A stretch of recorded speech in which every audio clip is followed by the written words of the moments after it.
आज मैं आपके लिए लाई हूँ एक बेहद ही प्रेरणादायक कहानी जिसका टाइटल है साफ सफाई जरूरी है। स्वच्छता एक आदत नहीं, एक जिम्मेदारी है। साफ सफाई सिर्फ बाहर की नहीं होती, वह हमारे विचारों, हमारे व्यवहार और हमारे वातावरण का आईना होती है।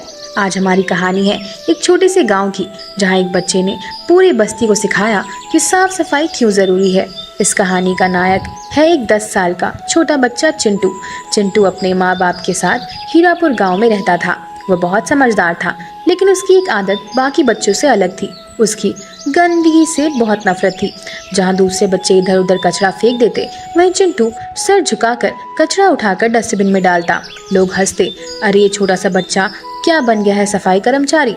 लेकिन चिंटू कहता, गंदगी से बीमारी आती है और बीमारी से परेशानी, मैं बीमार नहीं पड़ना चाहता। हरिपुर गांव में साफ सफाई हालत बहुत खराब थी।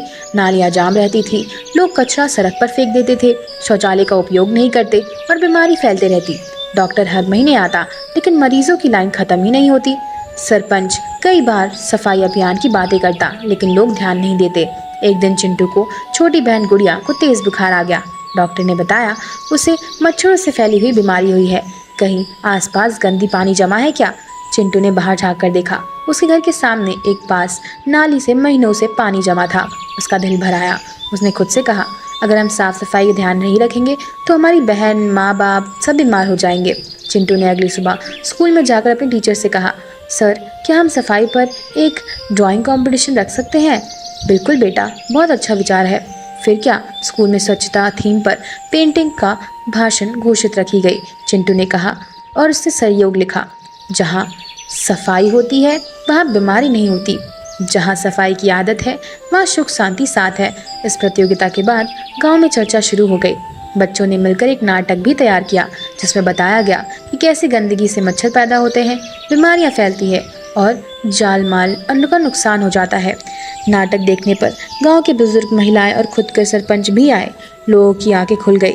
सरपंच ने मंच पर कहा, आज हमारे बच्चों से प्रेरणा लेकर ये संकल्प लेते हैं कि हर गली साफ रखी जाएगी, हमारे हर घर में शौचालय होगा और कूड़ा सड़क पर नहीं डस्टबिन में जाएगा। अगले ही दिन गांव में सफाई अभियान शुरू किया गया। स्कूल के बच्चे ने हाथ में झाड़ू उठाए, गांव की महिलाएं गमले में पौधे लेकर सड़कों को सजाने लगी और पुरुष नालियों साफ करने लगे। चिंटू सबसे आगे था। पसीने से तरबतर लगने के चेहरे पर मुस्कान थी। गांव की गलियां जैसे पहले से बदबू करती थी, अब हरियाली और सफाई थी। कुछ हफ्तों बाद गांव में डॉक्टर आया। उसने कहा, वाह ये हीरापुर है, मुझे लगा किसी शहर में आ गया हूँ। अब मरीजों की संख्या भी कम है। उसने चिंटू को देखकर कहा, इस गांव के सबसे छोटे नागरिक से सबसे बड़ा हीरो निकला। गांव की सफाई और जागरूकता को देखकर जिले के अधिकारी भी प्रभावित हुए। चिंटू का जिला स्तर पर स्वच्छता प्रेरक नाम से नवाजा गया। समारोह में चिंटू ने माइक पर सिर्फ लाइन कही, सफाई करने से हाथ गंदे होते हैं लेकिन सोच साफ होती है, और जब सोच साफ हो जाती है तो जिंदगी और सुंदर हो जाती है।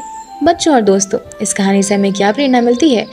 साफ सफाई करना कोई छोटा काम नहीं, यह एक ऐसा संस्कार है जो हमें स्वस्थ, सुरक्षित और सुरक्षित सुंदर जिंदगी देता है। गंदगी फैलाना आसान है, लेकिन उसे साफ करना हिम्मत और जिम्मेदारी का काम है। अगर एक बच्चा पूरे गांव को बदल सकता है, तो क्या हम सब मिलकर अपने शहर और स्कूल और देश को क्यों नहीं?